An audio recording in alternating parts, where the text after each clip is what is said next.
नमस्कार, मैं major general Nilendra Kumar. YouTube channel Lex Consilium Foundation की प्लेलिस्ट इनसे मिलिए।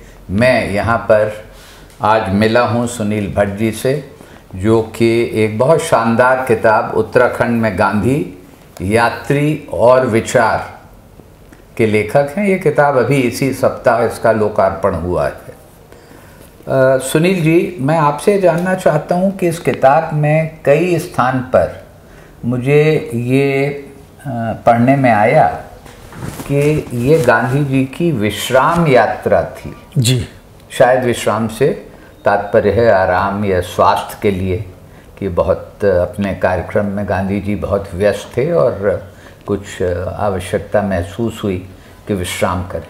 तो ये विश्राम यात्रा में वास्तव में क्या होता था, ये कहाँ पर हुई और उस दौरान गांधी जी की क्या दिनचर्या रहती थी, और इसी के साथ आखिरी चीज़ जो आप जोड़ें, जो मैं आपसे प्रार्थना करूँगा कि कार में ही गांधी जी प्रार्थना करने बैठ गए। जी जी, तो उसको भी जरा आप समझाएं हमारे श्रोताओं और दर्शकों को। जी, जब मैं गांधी जी की यात्राओं को हमने कैटेगराइज कर रहे थे तो देखा था कुछ यात्राएं तो मित्र भाव के चलती थी, जैसे कि गुरुकुल कांगड़ की शुरुआत की 3 यात्राएं स्वामी श्रद्धानंद जी के साथ जो उनकी मित्रता थी, दोस्ती थी, उसकी चलती थी। तो हम उससे मित्रवत यात्राएं, शिष्टाचार भेंट या मित्रवत यात्राएं कह सकते हैं। दूसरी थी कुछ पॉलिटिकल यात्राएं, जैसे कि जो कुमाऊं में जो गए थे कुछ पोर्शन, उसके बाद उनका जो हरिद्वार और देहरादून 1929 में आना हुआ। 1931 में जो उनका गवर्नर साहब से, जो उत्तराखंड यूनाइटेड प्रोविंस के जो गवर्नर थे, उनसे जो उनकी मुलाकात थी। और इवन फॉर दैट मैटर 47 की जो उनकी हरिद्वार में जो शरणार्थी थे, उनसे मुलाकात थी। पर एक और कैटेगरी मुझे लगी जिसे विश्राम यात्रा हमने कहा है, जब वो कौसानी आए, ताड़ी खेत आए 29 में, या 29 में जब मसूरी आए। विश्राम यात्राएं यूँ हैं, 2 जगह आपने बताई, कौसानी और मसूरी में। हाँ। इवन रानी खेत के पास ताड़ी खेत जगह तो 2 दिन वहाँ भी गए। तो क्या हुआ, 1929 की बात करते हैं, क्योंकि आंध्र प्रदेश का 1.5 महीने का दौरा चला अप्रैल के महीने में, अप्रैल मिड मई तक। भयानक गर्मी में, थका देने वाली गर्मी में गांधी जी का दौरा चला, तो जिसने सबको बहुत बुरी तरह थका दिया था। गांधी जी को तो 1929 की बात करूं, मतलब गांधी जी उस टाइम पे 59 ईयर्स के हो चुके थे। उस उम्र में 1.5 महीने का दौरा गांव का बहुत ज़्यादा थका दिया था। और गांधी जी चाह रहे थे कि मैं एक और यूपी का दौरा करूंगा। तो ये बात से पहले भाई आप कुछ टाइम जरा आराम कर लीजिए। तो नेहरू जी ने सजाया उनको कि आप ऐसे करो, आप कौसानी अल्मोड़ा जाइए आप। अच्छा, उनके जो पोते थे उस टाइम पे प्रभुदास भी वहाँ अल्मोड़ा में रह रहे थे। तो ये हुआ कि भाई आप, प्रभुदयाल जी कौन थे? प्रभुदास उनके पोते थे। अच्छा, उनके मतलब भतीजे के बेटे, उनको तपेदिक हो गया था तो अल्मोड़ा में रह रहे थे जी। तो ये हुआ कि भाई आप, तो उनको उन्होंने बोला कि आप ऐसे कीजिए, वहाँ जाइए। अब गांधी जी के साथ उनको ये कहना कि आप जाके आराम कीजिए असंभव काम था, क्योंकि वो खुद को आराम देने की उनको आदत ही नहीं थी जी। तो फिर ये समझाया गया कि ऐसे, फिर ये बात हुई कि ऐसे करते हैं कि आपने 2 साल पहले जो गीता का गुजराती अनुवाद किया था, उसकी प्रस्तावना अभी लिखी जानी बाकी है। तो आप ऐसे कीजिए, कौसानी में क्योंकि वो प्रस्तावना भारी काम होने जा रही है, वो शांति से समय मांगती, तो आप ऐसे कीजिए कौसानी में उस प्रस्तावना को लिखना शुरू कर देना। तो कौसानी की शांति प्रस्तावना में लिख देंगे, शरीर को थोड़ा सा आपको रेस्ट भी मिल जाएगा और टीम को भी थोड़ा आराम रहेगा। अब गांधी जी की आराम करने जाएं तो वो आराम करना तो क्या होता था वो, और नैनीताल भी गए तो खूब पब्लिक मीटिंग हुई, भवाली गए तो पब्लिक मीटिंग हुई, ताड़ी खेत गए तो पब्लिक मीटिंग हुई। और शायद मुझे बस उनको सोमवार का जो दिन होता था, इनको मौन व्रत होता था, उस दिन पब्लिक मीटिंग नहीं होती थी। वो विश्राम का दिन कहा जा सकता है। ताड़ी खेत में 2 दिन उन्होंने विश्राम किया, पब्लिक मीटिंग नहीं की। परंतु लिखने का काम लगातार चलता चला गया, क्योंकि वो हर सप्ताह 3 अखबार निकालते थे, गुजराती में, हिंदी में, अंग्रेजी में। 29 में वो हिंदी नवजीवन बोलते थे, और एक नवजीवन, हिंदी नवजीवन, और उसका यंग इंडिया उसका नाम था। अब ये गांधी के 8-8 पेज के 3 अखबार, सारी इन यात्राओं के बीच में साप्ताहिक 8-8 पेज के 3 अखबार लगातार निकालते रहना बहुत मुश्किल काम था। इसीलिए वो मीटिंग अपनी जो कहते थे कि पब्लिक मीटिंग सुबह और शाम रखो, दिन का काम मेरे लिखने पढ़ने के लिए करो, या सोमवार की छुट्टी वाला जो दिन था। तो अब वो विश्राम भी जो था वो इस काम से विश्राम नहीं था, पब्लिक और लेखन कार्य से विश्राम नहीं था।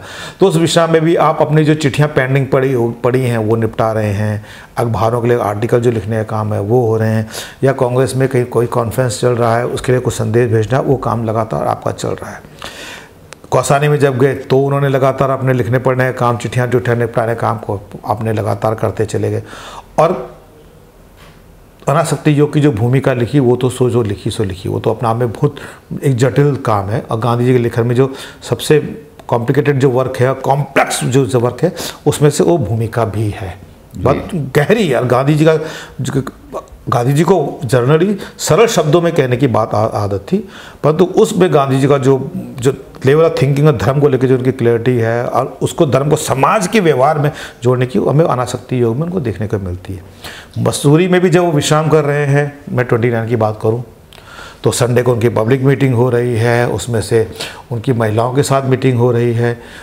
विद्यार्थी कॉलेज में कुछ देहरादून में कुछ डिस्प्यूट होता है तो कॉलेज के विद्यार्थी उनसे मिलने आ रहे हैं, या कुछ मंदिर समिति का मुद्दा चल रहा है तो वो आ रहे हैं। 46 में हो रहा है तो प्रार्थना सभाएं लगातार हो रही हैं। देहरादून से एक आज़ाद हिंद दल है, उसके लोग मिलने उनसे आ रहे हैं। तो वास्तव में वो आराम के लिए आराम ना होकर के, परंतु एक चीज़ जरूर देखने को हमें लगी, मुझे लगी, क्योंकि वो फिर भी कंपैरेटिवली उतना हैक्टिक नहीं था। तो गांधी जी का चिंतन का जो स्तर है यहाँ पे कहीं ज़्यादा रिफ्लेक्टिव मोड में गांधी जी ज़्यादा दिखते हैं इन जगहों पे। उनके चिंतन की गहराई हमें कहीं ज़्यादा दिखती, और जगह भी होगी, मैं से इनकार नहीं करता। मुझे पूरे इस प्रवास में मुझे इन जगहों पर जब विश्राम यात्राओं की जब दौर है ज़्यादा गहरा है, चिंतन के लिए समय मिला, ज़्यादा डीप एनालिसिस, रिफ्लेक्टिव मोड में आना।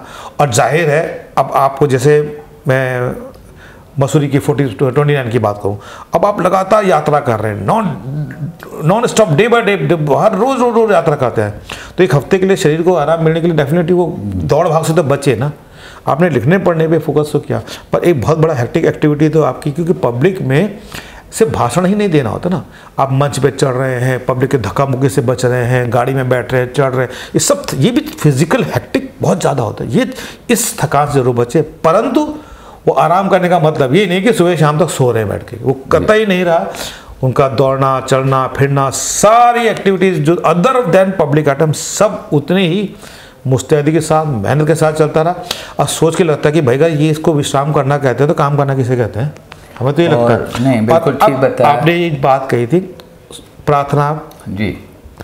गांधी जी का अपनी नींद पे बहुत कंट्रोल था, मतलब बहुत ज़्यादा कंट्रोल था उनका। मतलब एक तो बिजी बहुत रहते थे तो अपनी नींद को, जैसे क्या कहते थे, अब कहीं गाड़ी में जा रहे हैं तो गाड़ी में बैठे बैठे सो गए, ट्रेन में हल्ला गुल्ला भी हो रहा है तो अपने बैठे बैठे हल्ला गुल्ला के बीच में सो जाते थे।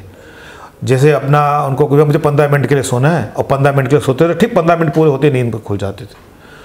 तो उनको कहते जिस दिन मेरा अपना नींद पे कंट्रोल खत्म हो जाए तो समझो कि मेरा शरीर पात हो जाएगा, वो ये कहते थे। तो ज़बरदस्त उनका नींद पे अपना कंट्रोल रहता था।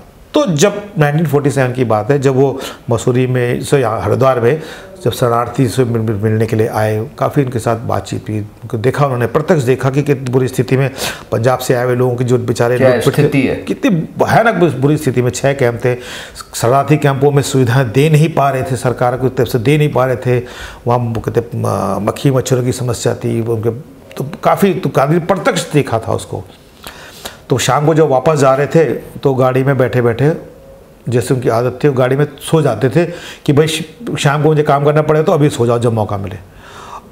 पर जो उनकी प्रार्थना का समय था उस पर अपने आप ऑटोमेटिकली उनका क्लॉक है, बॉडी क्लॉक, और नींद खुली और गाड़ी में बैठे बैठे वो और नेहरू जी के साथ बैठ करके वो शांत पीछे सीट में प्रार्थना करने बैठ जाते थे। तो नींद पे कंट्रोल, तो जब उनका बॉडी जो क्लॉक थी वो इतना ज़्यादा डिसिप्लिन उन्होंने कर दिया था, संयम से या डिसिप्लिन से, कि नींद पे काबू पाना उसके हिसाब से चलते रहना, ये अद्भुत था वो। धन्यवाद। ये बहुत आपने गांधी जी के बारे में रोचक, ज्ञानवर्धक बात बताई और मुझे पूरा विश्वास है कि जो हमारे दर्शक हैं वो इससे बहुत लाभ उठाएंगे। बहुत बहुत धन्यवाद Sunil ji. Thank you sir. Thank you very much.